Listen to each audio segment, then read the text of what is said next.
Welcome to The Accurate Perspective, a podcast on local politics in Yakima. We take politics to a whole new level. Factual reporting, sources you can trust, and best of all, no BS. Unlike other news organizations, we won't mislead you or manipulate the news to our advantage. It's facts first, and the truth shall set you free. Join our hosts, Matt Brown, Lindsay Wehrmeyer, and Dave Mullen, as we do what we do best, and that's dunk on all our competitors. Welcome to the Accurate Perspective podcast. I'm Matt, and I'm joined today with my good friend Hannah Joy, and we are going to do an episode today on a couple different things going on. Next weekend, we actually have state committee happening for the Republican Party. And there's a lot of movement going on. You've probably seen it in the national with a lot of movement going on as well. And, I think it's really important for us to talk about what is state committee and then what is going to take place next week. So, Hannah, what is taking place next week? So next week will be our reorganizational meeting. This happens every 2 years, with the exception of the National Committee Man and the National Committee Woman. They have a 4-year term. So they'll be up in 24. Yeah, so right now it's Caleb, who's our current state chair, and he's up against the same guy who actually went against him last time in 2020 or 2021, which was Keith Swank. Mm-hmm. What do we know about these two guys? Well, we know Caleb's been in there for a little while. He was heavily supported by the conservatives when he first went in. I know some people think that he's swayed more in the middle. We also have to really, when you talk about the executive board at state, you have to bring in all the little nuances. And one of those is we have a national committee man and a national committee woman that are very middle, very mainstream, very left of Republican. And they tend to sway decisions, right, based on that. I know they both publicly have come out and said that they're going to support Ronna McDaniel, but is that the will of Washington? And are they willing to go against that? That's a big question we have on the tip of our tongues coming up next week. Yeah, that's interesting too, because I was just reading an article yesterday that was talking about Harmeet, who's running for against Ronna at the national level, and the article said 94% of Republicans support Harmeet for the next chair. Wow!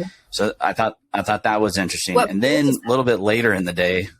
What was that? I said, what poll is that? I'm not entirely sure. It was a poll I've never heard of before. But later in the day, though, a more reputable poll, which was the Trafalgar Group. I don't know how to even say their name. Trafalgar Convention of the States, yeah. Yeah, their poll actually came out, and it was in the 86-87% for Harmeet as well. So I'm kind of frustrated at the fact because I start looking at our state committee, and we've had, I think the last time I was looking at it was about 37 counties have switched leadership. Yeah. We're getting a bunch of new state committee men and women. And I think that's going to be exciting to see what that, looks like. But these are also folks, in my opinion, that you're probably going to see a lot of Harmeet support, right? Yes, we are. Across the state, we're seeing that.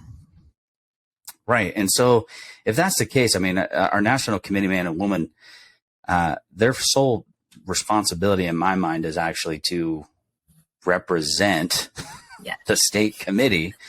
So next weekend could prove interesting. If they're not going to actually support Harmeet, the state committee might look a little different next week. And man, we actually have Representative Jim Walsh who jumped in. Jim, how are you? I'm great, man. I'm sorry. I told you I was going to give you a heads up before, but I got out of my 3:00 a little early and just came over. Hey, well, I'm glad you're here. We were just talking about WSRP and this fun stuff this next weekend, the following weekend happening. But while we have you here, what's going on in the legislature? Well, a lot. Probably of greatest interest on pure policy coming fastest are some of the anti-gun bills. There are going to be hearings on Tuesday of next week. That is the 17th January. On if there are 6 bad anti-gun bills in the House in Olympia, probably 4 of them are going to have hearings on Tuesday. And these are the bills that would implement a so-called assault weapon ban, create a new permit that people would have to buy or sell any firearm. The new permit applies not just to scary looking rifles, but to any firearm. And that would be a new permit on top of a concealed pistol license. So if you had a CPL already, you would still have to get this new additional permit to buy or sell any firearm. And then this real cockamamie scheme that the state attorney general likes to create a new lower standard of liability for firearm makers, manufacturers, or distributors, so that if their guns were used in any kind of nefarious purpose, crime, or whatever, violence, the manufacturer or the distributor could be held liable for the use of the product. And then on a more kind of technical front, a preemption bill, which would mean that basically it's a sweetheart deal to the city of Seattle. It would mean that local jurisdictions, cities, and Matt, you might be interested in this, could set more stringent gun control policy than the state does. So, and this is a gift primarily for the city of Seattle, so they could ban all firearms or do whatever they want. So those are the 4. They're all bad. They're all unconstitutional.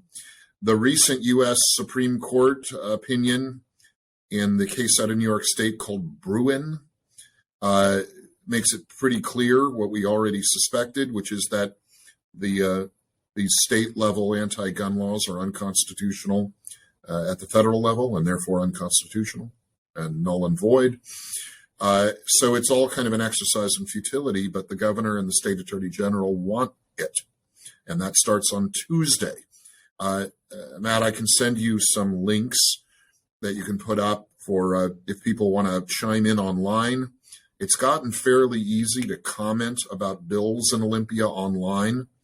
You can click through and leave a remark about a bill at the state's legislature's website. I would recommend anybody this coming weekend, when you've got a moment, get on your computer and click through and tell them what you think about these gun control bills. How many of So those with those, you can pass? Sorry, Matt. no, you go for it, Hannah. Hey, Hannah. Hey, how many of those 6 do you feel are going to pass? Well, I haven't even gotten to all 6 of them. I just picked the ones that we're going to have hearings on Tuesday. I don't know the answer to that question. They are so flagrantly unconstitutional. And this recent U.S. Supreme Court ruling in Bruin, that's Bruen, makes it so clear that they won't hold up. I'm not sure. I mean, if we do our jobs right on the pro-gun rights side, maybe we can convince the speaker that these are a waste of taxpayer money and a sort of futile gesture, and maybe a couple of them will not pass. They certainly they are a top priority in policy for the governor and the state attorney general, so they'll be a little angry if they don't pass, but that's okay. Do you see in any of the bills you've already looked at where it would affect directly FFL holders within the state?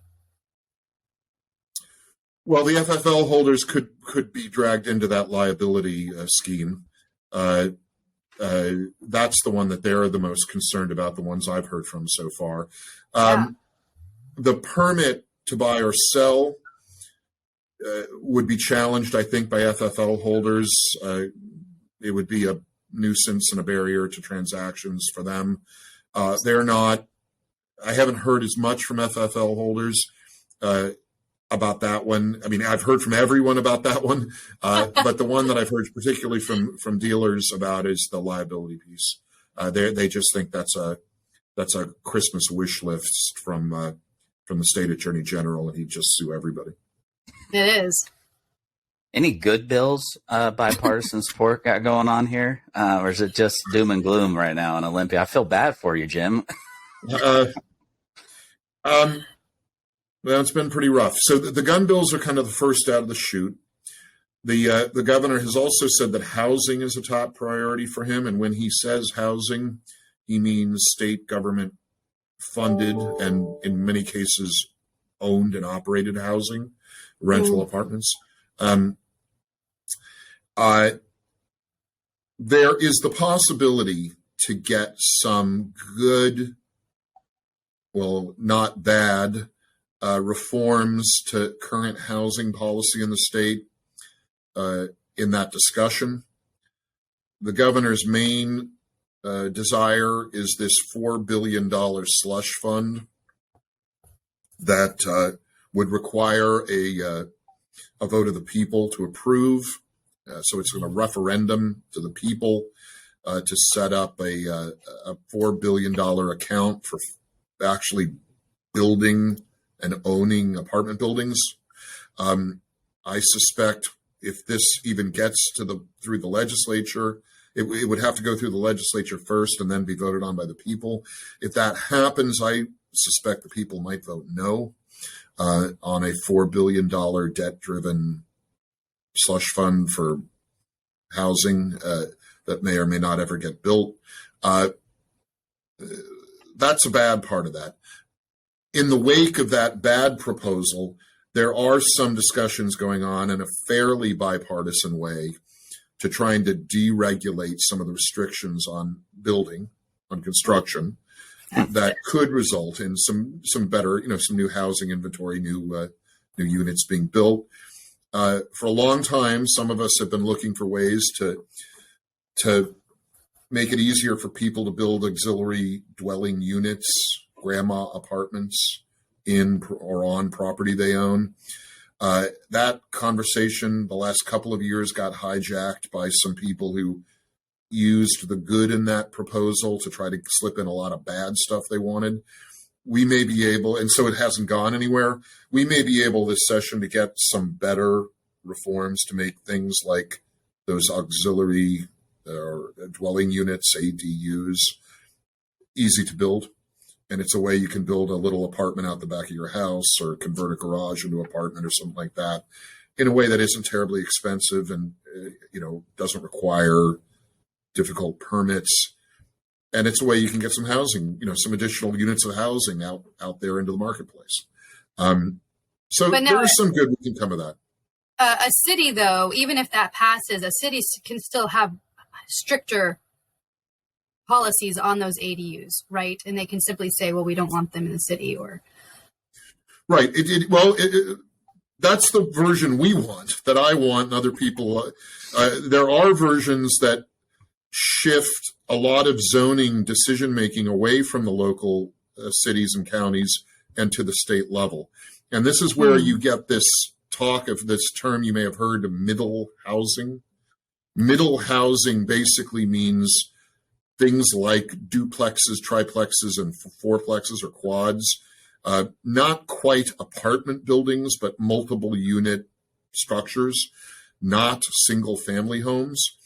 And one of the bad bills is a bill that the left likes, which would pretty much prohibit building new single family homes around the state and require that areas build or give preference to building this middle housing, things like duplexes, triplexes, like that.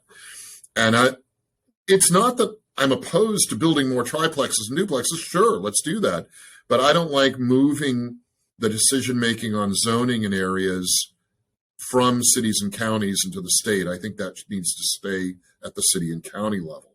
Absolutely. But the left wants to move as much decision-making as they can away from the local level and up to the state level. Mm-hmm. So rather than having the city of Yakima decide what it wants to do with duplexes, Olympia is just going to tell Yakima what to do. That's interesting because, I don't even quite understand how they think they're going to fund staffing to even figure that stuff out. We have such a huge planning department inside our own city that I'm like, oh, cool. So does that mean we get to have no planning department now? No, that's not what that means. That's not their plan, of course. No. It makes up a significant budget piece in the city of Yakima to have that planning going on. How do they plan on the slush fund and some of these other things? How do they just magically tax us more? Or oh yeah, and this gets us to another issue worth discussing: is that the new energy taxes that have taken effect and are really just starting to be felt. This is the cap and trade scheme and the low carbon fuel standard. One of the reasons that the left loves these ideas, these two new taxes, is they are not restricted as gas and diesel sales taxes are to being spent on transportation issues. In the state, Washington here, we have what's called the 18th Amendment. That's the 18th Amendment to the state constitution, not the federal. And the 18th Amendment to the state constitution says that any tax derived from the sale or use of transportation fuels, so gas and diesel, when you pump it at the pump, has to be spent on transportation projects, has to be channeled into the transportation budget. Remember, at the state level, 3 different budgets: operating budget, transportation budget, and capital construction budget. So 18th Amendment says taxes derived from the sale of gas and diesel have to be spent on transportation expenses. So road maintenance, bridge maintenance, this kind of thing. The left hates that. They've, for decades, wanted to use the tax revenue from the sale of gas and diesel on other things. And so they structured these new energy taxes, cap and trade, and low carbon fuel, so that they don't have to abide by the 18th Amendment. They can be spent on whatever. And they're doing that. They're spending that money that will be derived from these new energy expenses, taxes, on other things, including some of this housing stuff that the governor wants to do. So who's responsible for keeping these people in check to make sure that they are actually abiding by laws that are constitutional, or who is responsible for making sure legislators are not voting for these policies that are blatantly unconstitutional? Well, no one. We try to self-regulate. Those of us who've read the state constitution try to remind our colleagues that this bill or that has constitutional problems. And we do it in different ways. We do it quietly in the halls of the Capitol, and we do it loudly in public. It's a reality of contemporary American politics and Washington politics that the political left simply doesn't believe in constitutional restraints. This stems back to the concept of the Constitution as a living document, which has always been a sort of a priori rationalization for disregarding the Constitution, to say that it is a living document subject to interpretation, really loose interpretation and constant re-understanding without amendment. So they just don't believe in it. And so we have some debates, and some of the most intense debates are when we remind them that this bill or that is not constitutional, has constitutional problems, and they are boxed into a situation where they simply have to say, well, it doesn't matter, we don't abide by the Constitution. It seems to me that the left does what it wants, and the right is always having to justify its decisions or justify its whatever self. Sorry, Matt. There's a lot to unpack there. Why is that? The American left doesn't operate in a reasoned-based environment. It doesn't, intellectual environment, philosophical environment. It doesn't operate on reason. It doesn't operate on thinking. It operates on emotion. It operates on feeling. And It's motivated by emotion, and it's driven by emotion. So they have individual subjective truths. Yes. And they have individual subjective law. So this is the first year back in person for quite a long time. Actually, you're sitting in, I think you're in your office right now, aren't you? You're actually in the building. You made it past the barricades outside this year.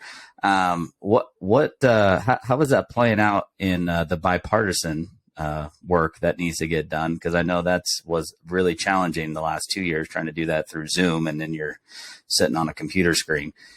Right. I never was. I mean, after the sort of flap a couple of years ago about getting locked out of the building, the speaker and the other leadership here in the governor's office, they actually capitulated pretty quickly.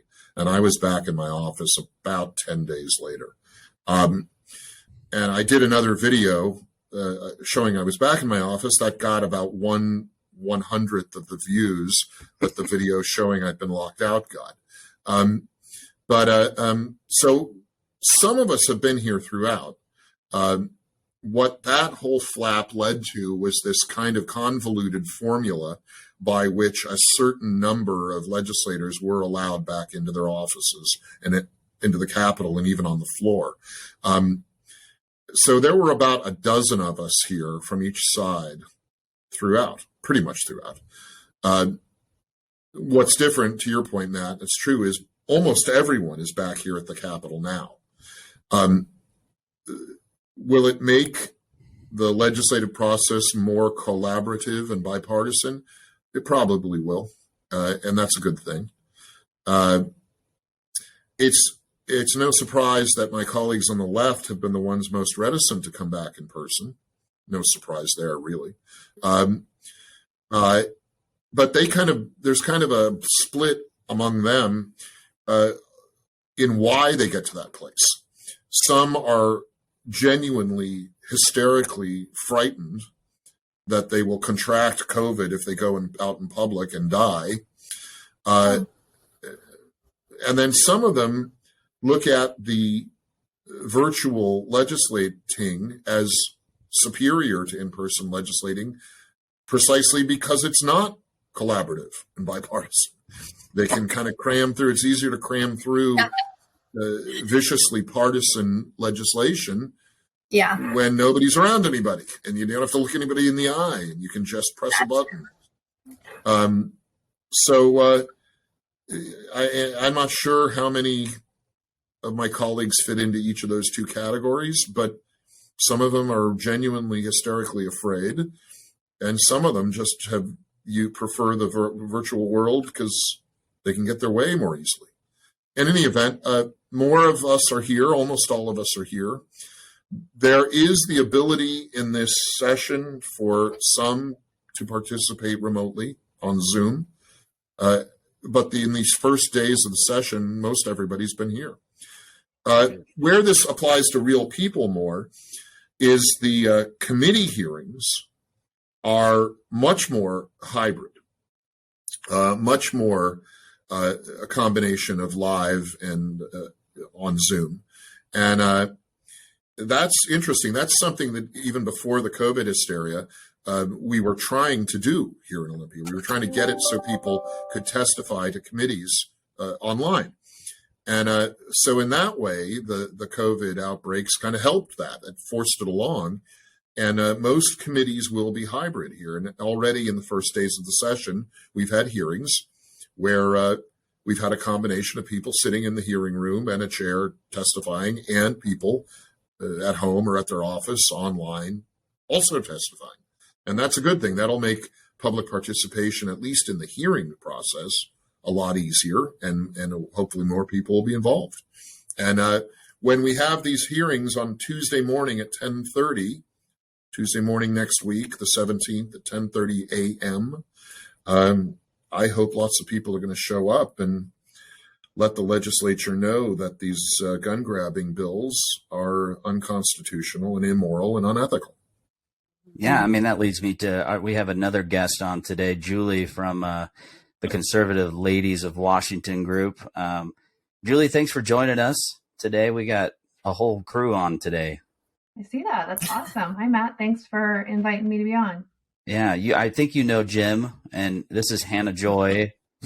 I know Jim. Joy has actually testified already this session online.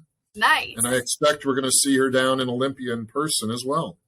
I'll be down on Tuesday for those gun bills. Okay. All four. I'm signed up to testify on all four of them. Outstanding.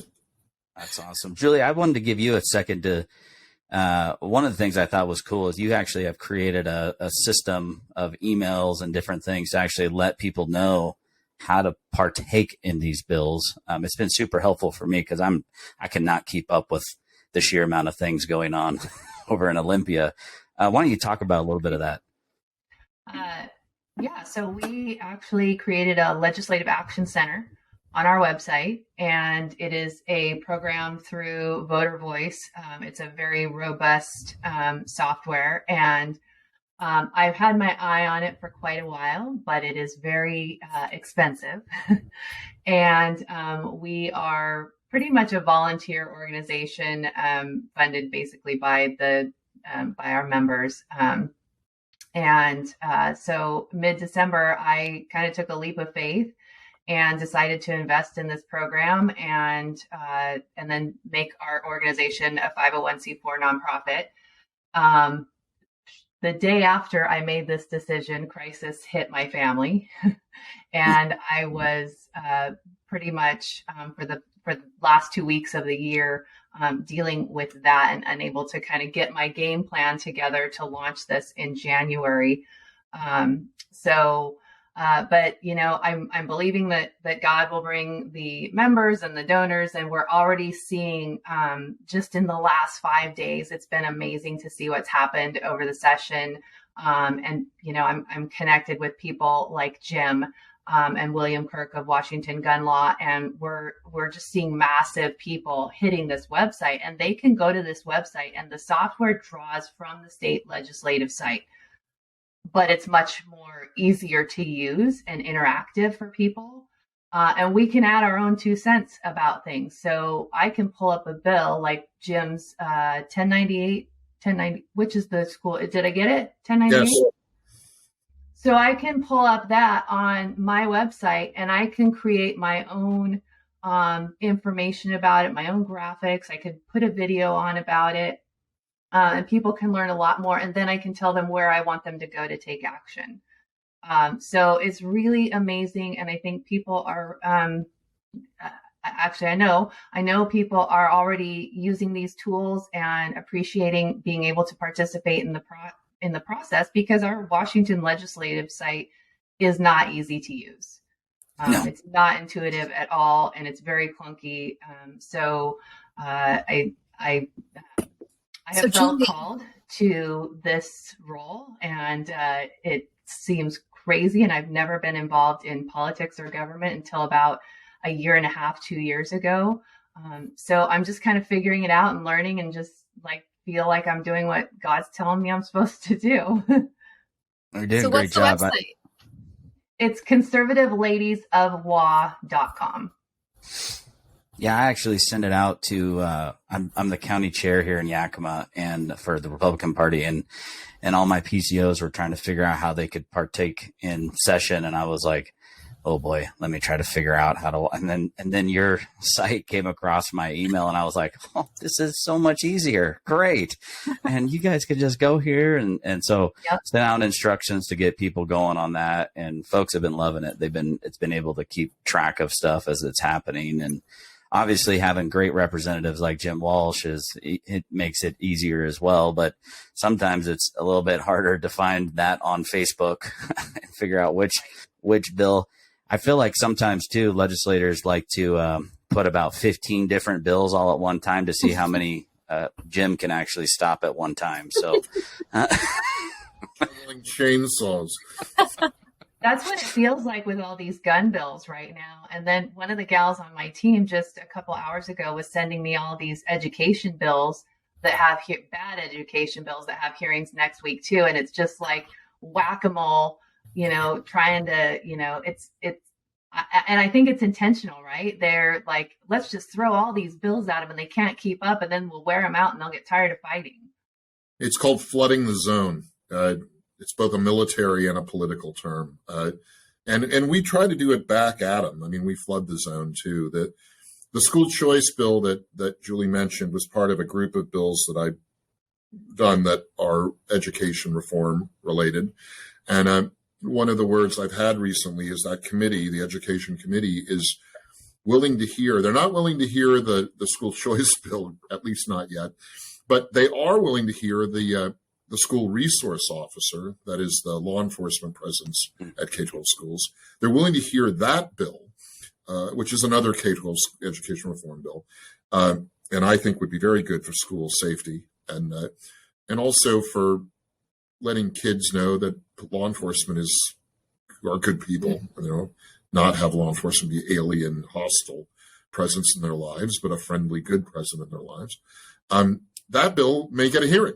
So, you flood the zone with a number of bills that may be more, that are as difficult to the left as some of their bills are to the conservative side, and they will end up. Sometimes you can bargain at least one or two of them getting a hearing, and sometimes a vote through the committee. The school resource officer bill, Jim, remind me, what does it fund resource officers in school districts, or what does that entail? It does. It draws from the state's operating budget, the main budget.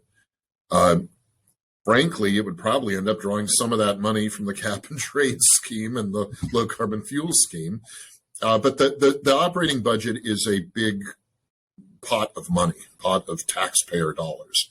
And it's swirled around, and it's hard to track exactly which inputs of dollars end up funding precisely which activities, because it's such a big barrel. But the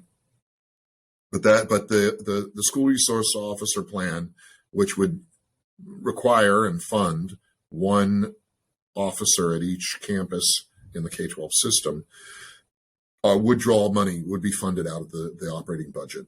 So it is funded. The left makes two objections to it. One is budget-based. Whenever they see a policy they don't like, they become fiscal hawks. Well, this costs too much. Well, it's a drop in the bucket compared to some of the other, harebrained schemes that are funded. So, but then on a more serious level, they try to attack it at a policy point. And the left's complaint about school resource officers is, they don't prevent these violent crimes, which is not true. They usually do prevent them or discourage them from happening. And if they do happen, they respond. But the left will always bring up the handful of cases where there's trouble. And lately there was this shooting down in Uvalde, Texas, where some school resource officers were very slow to respond. They didn't respond appropriately. But the left will bring that up immediately, ignoring the 89 other examples where school resource officers have either interrupted or prevented crime from happening in schools. Well, it's been an interesting one because I know from at least the city's perspective, we've had to figure out how to fund our school resource officers in Yakima. And it's been kind of a loved, like a split partnership with the school district and the city, right? We've 50-50'd their salary. And it's worked kind of. It depends on who you kind of have in there at the school board level and who you kind of have in there at the city level, whether we keep that funding or not.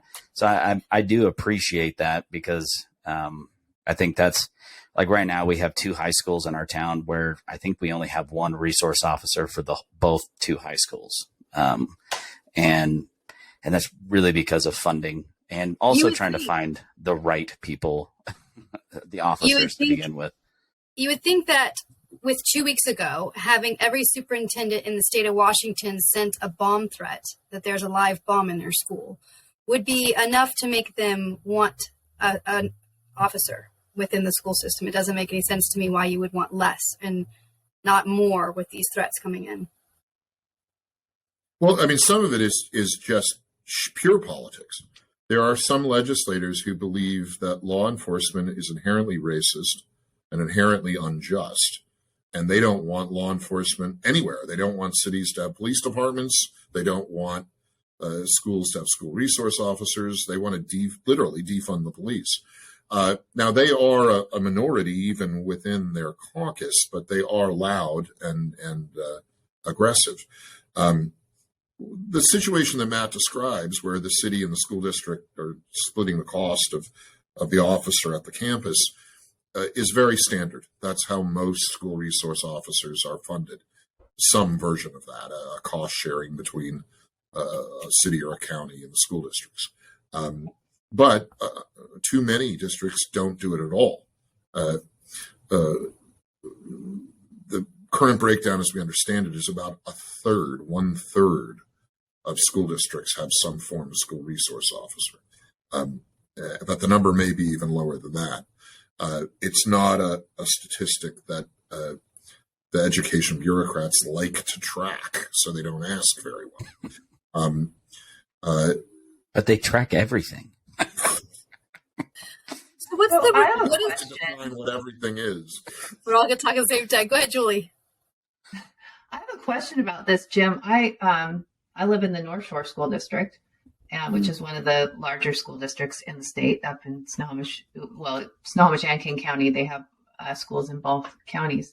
And I know for a fact that they have the funding for the SRO at every high school, but I think only one high school still actually has an SRO on staff.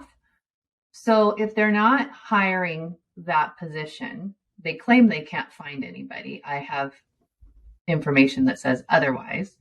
So they're choosing not to fill this. So what do they do with that funding that's not being utilized? Where does that go? Well, I mean, it usually sits unspent in an account. The bill that I drafted would be basically structured as a use it or lose it. So you could sit on the money for a little while, but if you didn't spend it, you would either have to give it back, or really what it is you wouldn't get it from the state. This gets to the politics end of SROs. It isn't always money. The left will claim that the reason there aren't more is money, but as in the situation you're describing, it sounds like that is more of a political decision being made by the school board and not hiring, or maybe it's by the superintendent. As many of us know, school boards don't often enough act independently of their superintendents. Too many school boards are just a rubber stamp for the district superintendent. So sometimes it's just one person pushing a political agenda, but other times it is the school board. The school board will have a majority of board members who believe X, Y, or Z, and they enforce it in their district. Or you get like our districts where we have a couple of them have actually just hired private security. I have a question. I don't know how that's cheaper or better, but on these people, Jim, that you talk about just would rather have no law enforcement. What is their recommended alternative? What do they foresee as replacing law enforcement to keep people safe? Well, I mean, we make jokes about it, but the jokes come from a real place. They believe that there should be basically mental health caseworkers, social workers, who will help people in crisis, the term they like to use, and that these caseworkers, the social workers, will basically walk people down from the edge of violent behavior by talking to them. And talk to anyone with experience in law enforcement and see what their opinion of that is. It is naive, to say the least, and reckless, to say the more. Yeah, I know that's actually, I think it was Seattle actually is talking about trying to remove more and more of their police department, even though they stopped the defunding, and then now they're now they're back at it again after this, after a year hiatus, basically. It's interesting. The other one I was going to ask you about, Jim, homeless. So there was one crazy bill that I saw that was talking about giving homeless or giving people, I guess, I don't even know if it's necessarily just all homeless, but a universal income of some kind. Tell me that is not going anywhere. Well, I don't think, I mean, you never know. I don't think it is. I think you're talking, I believe the number is House Bill 1045 for that one. Another harebrained scheme. The left, and to be honest, a few people of more conservative stripe have been sort of fascinated for a while by this notion of a universal basic income, UBI, you heard it referred to as. So universal basic income is basically a welfare payment for everybody, or nearly everybody. This 1045 bill, House Bill 1045, is triggered. It's not for everybody all the time. It's triggered by this other buzzword term they like, that we're hearing a lot now, by a mass disabling event. So if there is a mass disabling event, then a universal basic income would kick in. And people, I mean, obviously the model they're looking at is the government declared emergency over COVID. Everyone would get a check every 2 weeks or so, or an electronic payment, probably. This is, I want to be as charitable as I can be. This is, again, sort of a naive, well-meaning, but kind of goofy idea that government can be a perpetual motion machine and just give away lots of money. It is shocking sometimes to learn how naive and uninformed my colleagues here in the legislature are about basic economics. And I'm not joking that. They generally don't understand that the state government derives its revenues from taxes on the people. They don't get that. That's just so basic. I can't imagine that there would be literal legislators who don't understand that most basic principle. They don't. I don't know what to say. They think the money starts in the budget. And we encourage this ignorance by having what's called a base budget system in the state of Washington. Now, this applies pretty much to all three budgets: operating, transportation, and capital. It applies the least to the capital budget. But base budgeting, and this gets to the stuff you hear in, urban legends about the federal government.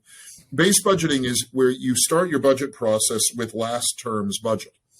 In D.C., they use an annual budget cycle. Here in Olympia for the state, we use a biannual. We have a 2-year budget cycle. So every new 2-year budget cycle starts with the previous 2-year budget cycle.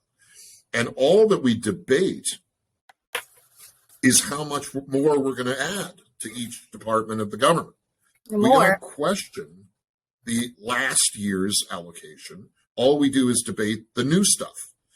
And what we need to do, both here in Olympia and back in D.C., is have what's called zero-based budget. And that means every 2 years, each of the departments of the state, each bureaucratic agency, has to start from zero. When they ask for money, they have to build up from zero and justify every project, every sub-agency, every person that they hire.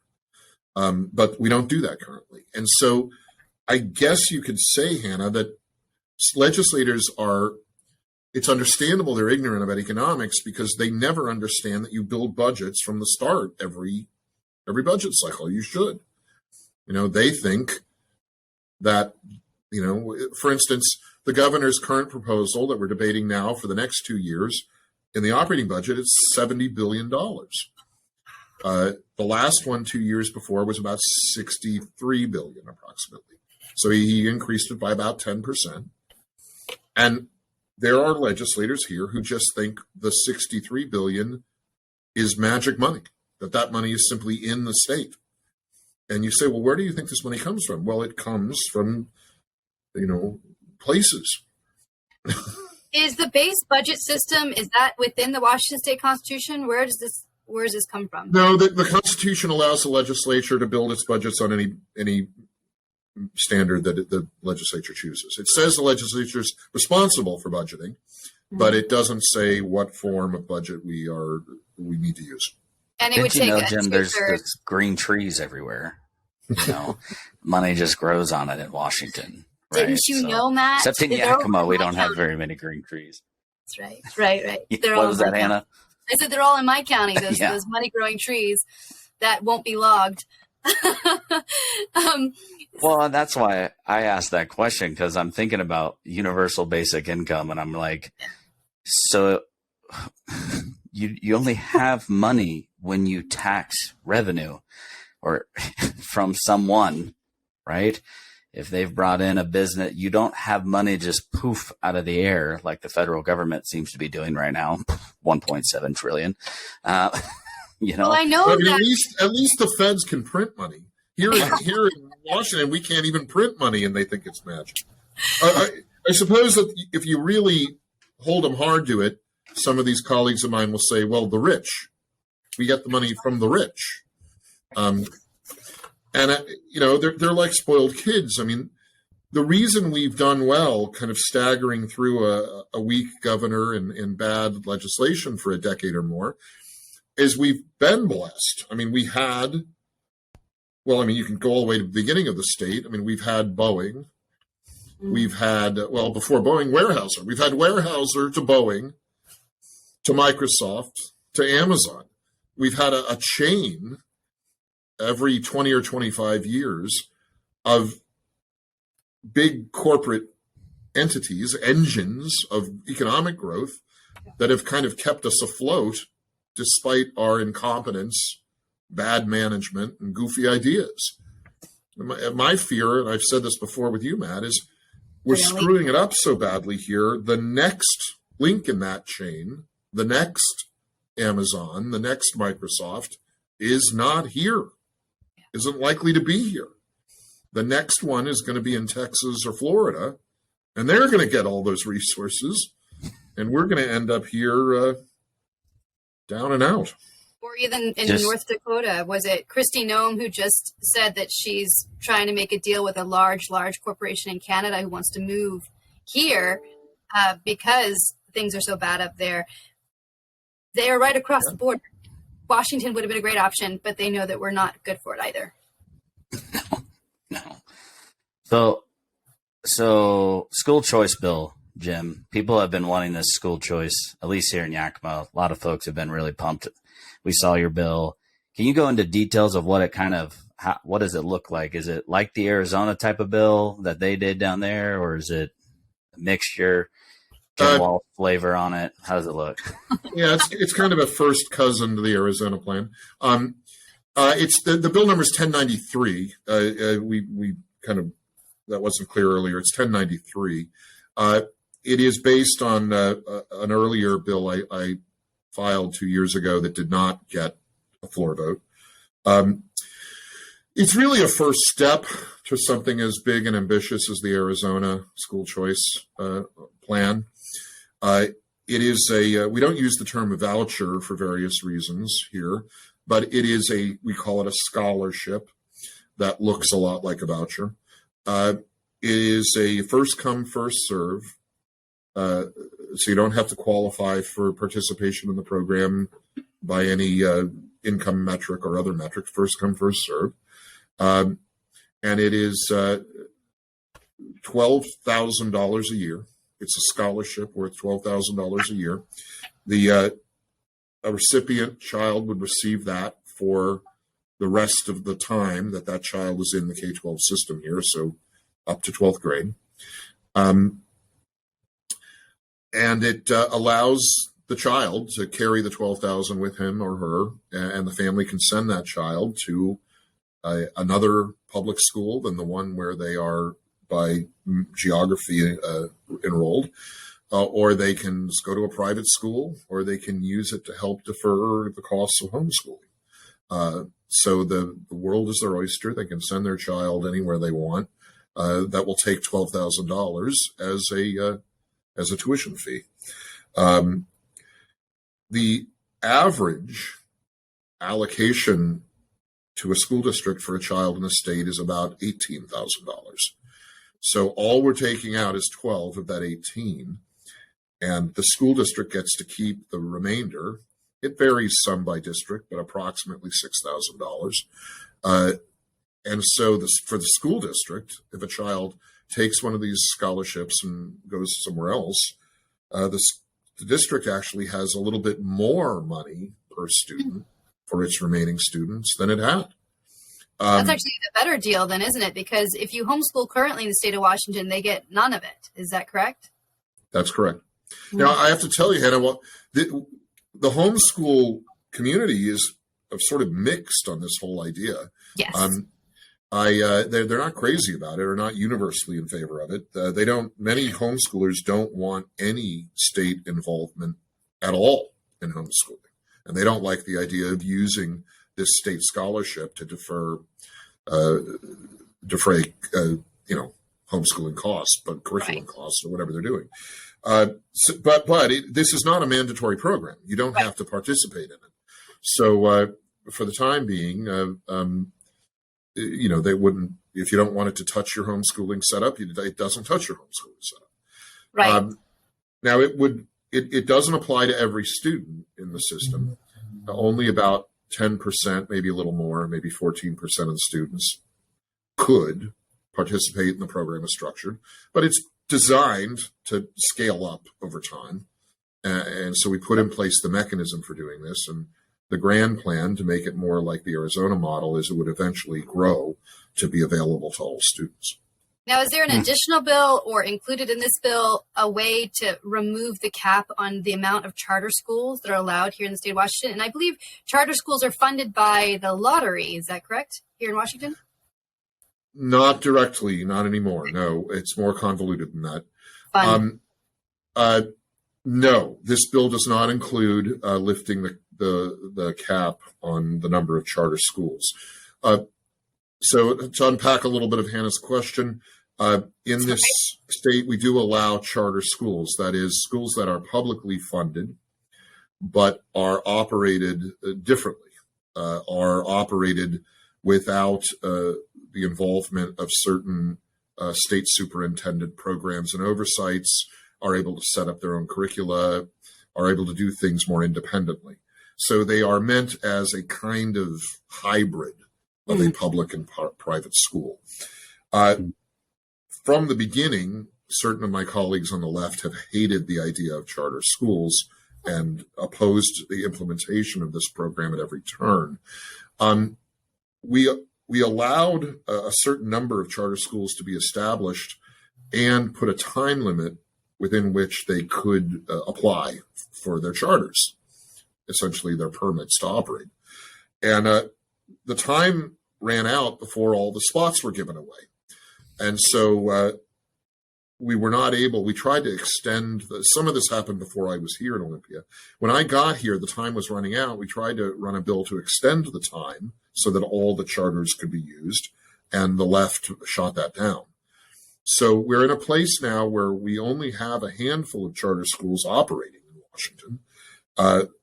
They operate and they are funded in a similar way to how regular public school districts are funded, except they don't have any way to do local enrichment levies. So they get the state portion of a budget, but they don't get the local levy portion of a budget. We've also tried to run bills that would give them some form of funding equivalent to a local levy. Those have been unsuccessful.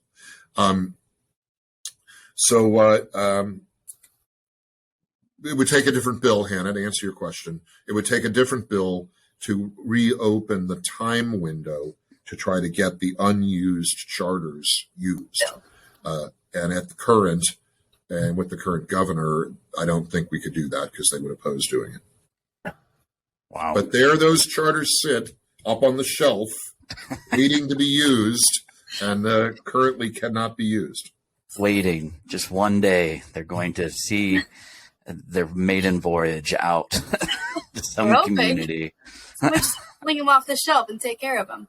Oh my gosh. Hey, so shifting gears a little bit, take off the legislature. We're all Republicans right here. There's no hiding that.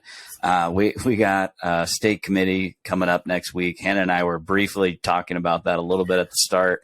We're going to go back to it. Next weekend, we've got an opportunity to elect a chair, a vice chair, secretary, a whole new basically team at the state level. But then the week after that is also at the national level for the RNC. What are your guys' thoughts on what's going to happen next weekend? What are you guys thinking? I see it's going to be a beautiful gathering of conservatives in the state of Washington who finally stepped up to take positions within their local parties. And I have a lot of hope for next weekend, and I can't wait to see how it goes. I hope you're right, Hannah. I am not, I do not consider myself a Republican. I consider myself a conservative. I tend to vote with Republicans and align with Republicans because the real Republican platform aligns with my values. Mm-hmm. I'm not, in all transparency, I'm not really involved with the state GOP or on a national level either. But I am working hard with conservatives who are involved in the GOP at local levels and on a state level to try to turn it around and get it back towards those traditional real Republican values. Mm-hmm. And so I actually had a really great conversation with Keith Swank a couple days ago, and really encouraged by a lot of the things that he had to say and the direction that he'd like to take the party. And really just, he talked a lot about a grassroots effort and really leading, building from the bottom up instead of, top down as it kind of has been, and really giving the power to the voice of the PCOs, which I think is huge and really important. And so that's really encouraging. I hope that he does get the vote, and I have endorsed him. Conservative Ladies of Washington have endorsed him for the chair position. I think that, and if you were in a business, if you were working for a company as, say, a project manager, and you were leading a team of people working under you, and you couldn't meet your goals, you don't get to keep your job. And we've just seen, cycle after cycle that we are losing seats, and we lost more seats in Washington state again this year. So I think we have to look at this, and I don't know Caleb personally. I'm sure he's a really nice guy. So it's not personal, it's political. And I think that, we are Washington state is in a real dire place, and it's a very scary state to live in. And if we have a chance to turn it around, we've got to make some big changes. I couldn't agree more, but I think that the blame shouldn't lie only on the chair. No. And I'm saying that because let's be realistic. Let's look at the House Minority Leader we've had for a very long time, who has consistently lost seats as well and done nothing to really encourage that, in my opinion. So there should be two who should be in the hot seat right now.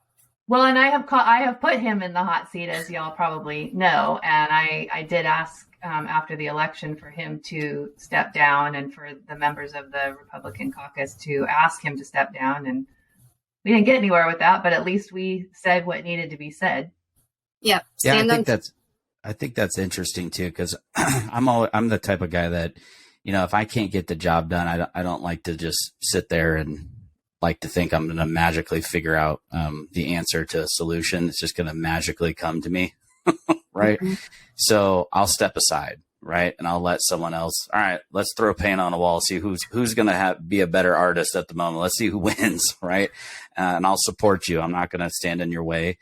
And I think that's hard in our party because it seems to be there's folks that have just stayed there for so long, and it's very hard for them to realize, like, look, this is just what I do. And I'm like, well, that's great, but we need to win.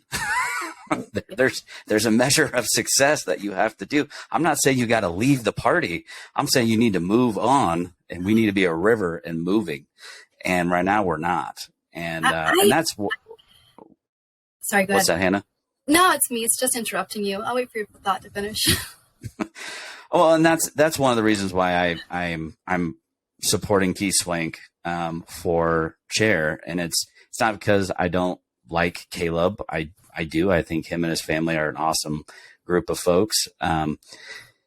It's just, for me, it's like we got to change. We got to do something different. Something. I don't know what it is. I don't even know if I have the answers to what it is. But we can't keep just doing the same thing with the same people and expecting different results. It just doesn't work. Hannah?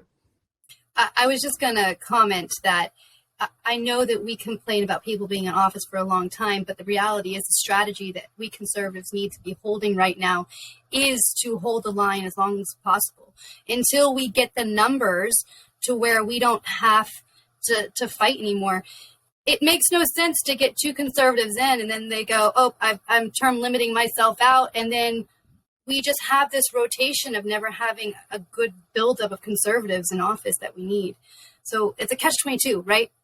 Yes, I believe in term limits, but I don't believe you should term limit yourself out because we're lacking in such good, strong backbone conservatives that will stand up.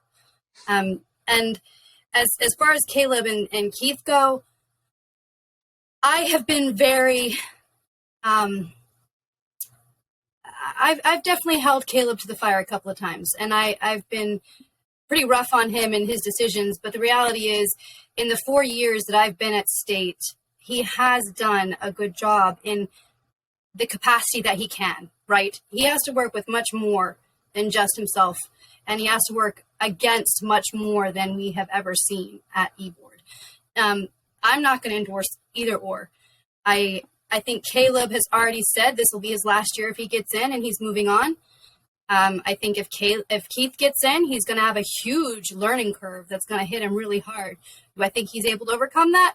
Yes, with good enough support. I still maintain concern for the National Committee man and the National Committee woman as far as how much they will be able to influence his decisions once he's in, if he gets in. But that's nothing that can't be solved with good support on the back end from us.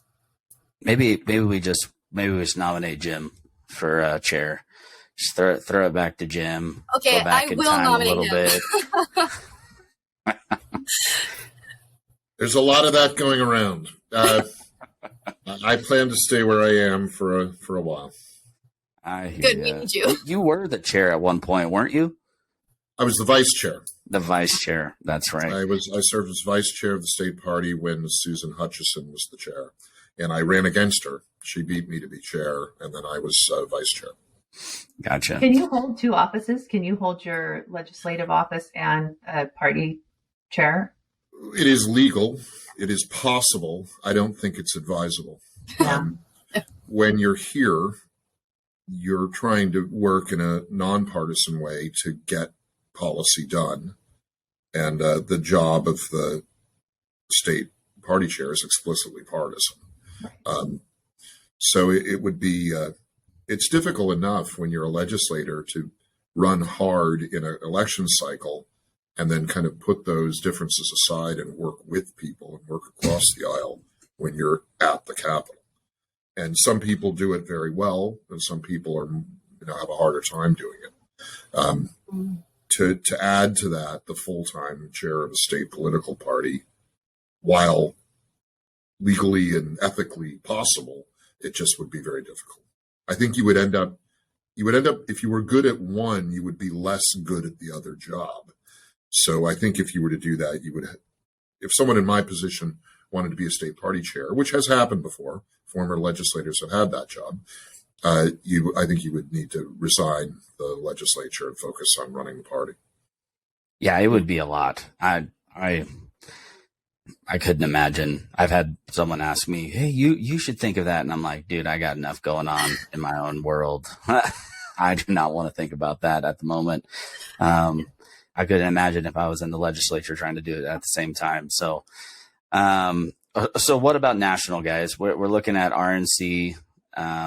We got Harmeet, and it's kind of the same little battle in WSRP that we have at the national level. We got a Harmeet, and we've got Mike Lindell, and then a Ronna McDaniel. Yeah. It's interesting. We mentioned earlier, 86% of Republicans across the country are supporting Harmeet, and yet it doesn't look like she might not have the votes yet. So I'm like, what are your guys' thoughts on that? It's interesting to see 800,000 PCOs were elected this last year. Wow. Across the country. Are any of them Trump endorsed? That's a good question. I'm not sure. I feel like that would be a tough call for him because I think he's tight with Mike Lindell, and I think he also has respect for Harmeet Dillon. Did you know she knits all her own sweaters that she wears? I did. She does? And she's amazing. And she's like, I'm like, how do you have the time to knit all these sweaters? And they're very intricate and detailed. And she is a lawyer and she's doing all these other things. I think she would be great. She's sitting at a court case, just sitting there knitting behind the desk there. That's probably like her, all the kids have their fidgets, Right. I think based on the polls that we're seeing and just from being on the ground and talking to people all over Washington for me, but we can also see it nationally, the Harmeet does have the people's vote. The people are wanting them. And that brings us back to Matt, you and I were talking before they came on, that here in the state of Washington, the National Committee man and woman aren't up for re-election this year. They're not up for re-election until the 4-year term. And they both have publicly stated their support for Ronna. And that's a big deal because if they decide to vote against the will of the people that they are representing, that's a big deal. And they need to be held accountable for that if that happens. No, it'll be interesting. I don't even know if we'll even know. I mean, if they get to there and they do vote, it's a secret ballot. So it's going to be an interesting one to see. But I think it's encouraging to see change. It's encouraging to see change in a party. I mean, we just saw at the national level the 20 holdouts that fought for a really good rules package. I think that was really fun to see. And then now watching them all kind of unite around these bills, I'm going, wow, look at this, man. We're actually moving like a machine. We're not just, yelling at each other. It's pretty cool. I really think like as we get to these things, I think something special is happening, regardless of what the media has to say. These extremists are taking over the Republican Party or the, whatever, right? Despite what they're going to say, I think there is something special. Is it sustainable is the question I have. Because we've seen these type of movements, Ron Paul revolution. We've seen, these things happen over and over and over again. And then it kind of fizzles out. Right. And is this movement at that point of fizzling out, or is it just getting started? I personally think it's just getting started because stuff's not getting better. So it's making more people feel the pain. We don't want it to peak now.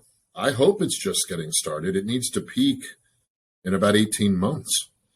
Right. And I hope that's what happens. That's legitimate. In 24, man. And then it just keeps going. Just not just stopping. It's a train. We're just keep going. We got to first stop leading with conservatives. I mean, the state of Washington has lost so many conservatives the last 2 years. But I recently was doing some early data sampling with a friend of mine. And in one county, we found 4 out of 20 conservatives were unregistered to vote in one county. That was rough estimations right off the bat. So I think there is a great voter base that we haven't tapped into, that we haven't really pursued, because that hasn't been the normal way of going about things in Washington. And if we get enough people who have enough bright ideas and willing to actually run with them and go forward and do something against the grain and against what consultants and campaign managers have done for so long, we are going to see some really awesome things happen next 2 years. Do you guys have anything you'd like to say to folks listening at home? I don't want to keep you guys too much longer. We're at the hour mark. Jim, anything on the legislature side to, leave people with? Well, get active. Chime in and comment on these bad gun bills. Chime in favor of good school reform bills. We have a couple of decent property rights bills coming up. I mean, they're going to be the big issues, the gun issues, some of this housing stuff, some of the emergency powers stuff, some of the police reforms. These are the issues that you'll see in the paper, hear on the radio, see on TV, talk about on social media.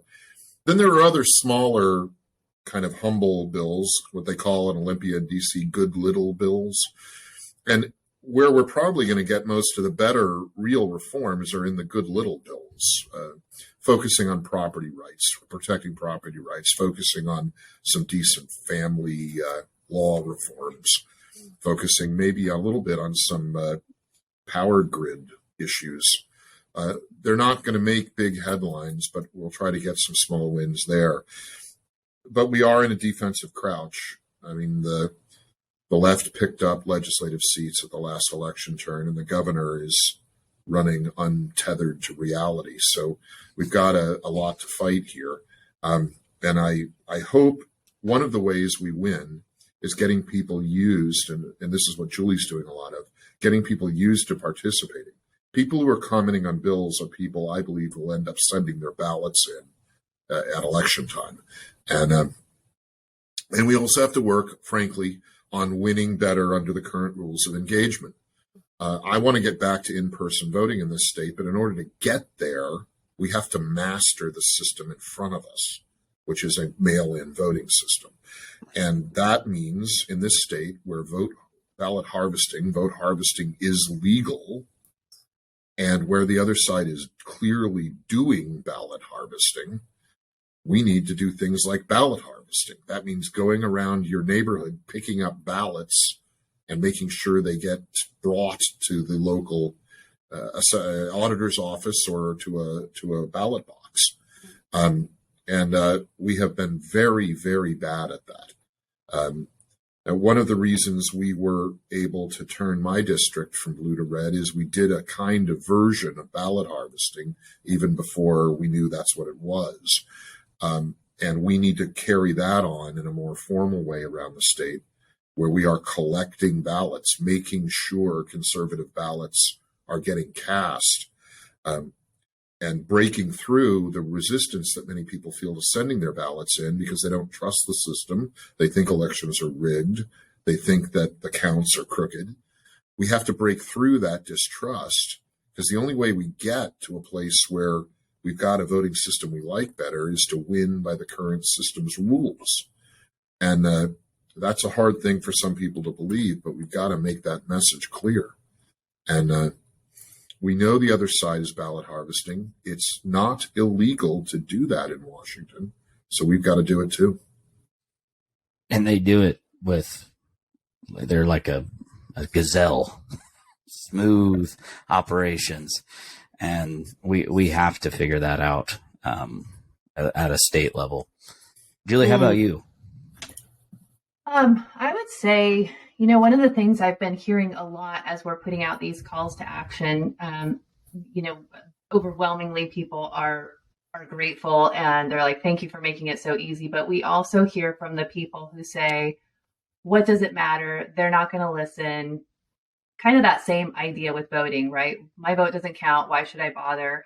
And what I would say to people is, these calls to action that we're putting out, one bill is going to take you 30 seconds. If you have autofill, maybe 10 max. It's super easy, and it puts in your position for the legislative record. You are on record as saying, I oppose or support this bill.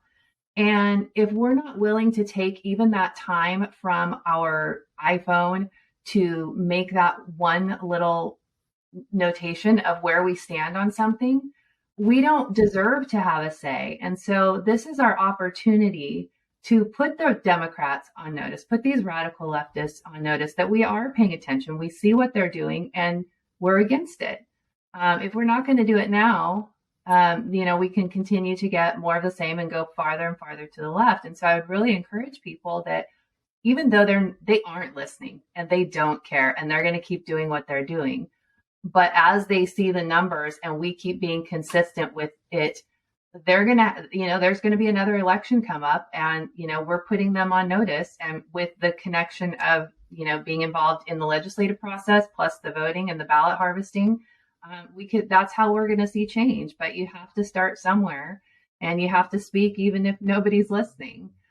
So I would just encourage people that even though you feel discouraged, do it anyway, and, get your friends to do it and everybody do it together. And that always makes it a little bit better.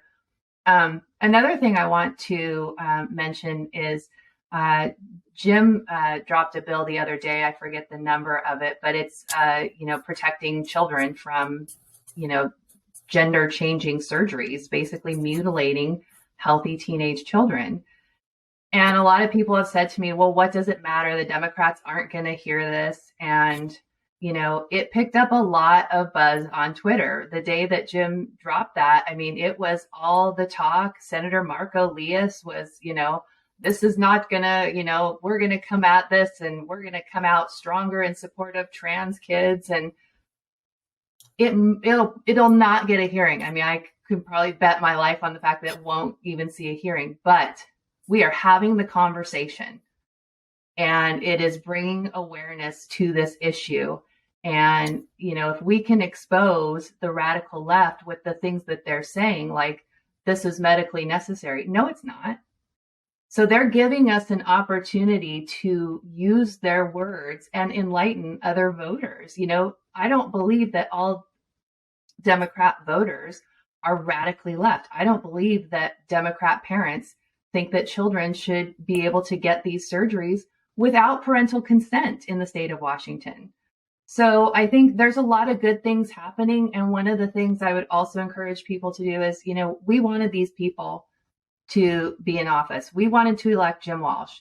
So we can't just say, thanks for, we're glad you won. Now go to Olympia and do work. No, we've got to support them. And so I would really encourage you to, support the good bills that they're doing and talk about them, post about them on social media, and get the word out that we do have people doing good things in Olympia and they need our support. Yeah, absolutely. That bill is 1214, Julie. 1214. Yeah, she's right. I mean, we're pushing. And some bills are meant to get to the governor's desk, and some bills are meant to shift the frame of debate, and they never get to the governor's desk. And 1214, while it'd be great if it did get to the governor's desk, really, I expect it to help shape the debate around the issue of these surgeries on minors. And it's not even about what the surgeries are. It's about making life-altering physical surgeries on children that are not medically necessary. They're elective. And I don't think that's a good thing in public policy. Yeah, absolutely. Hannah, do you got anything left to say?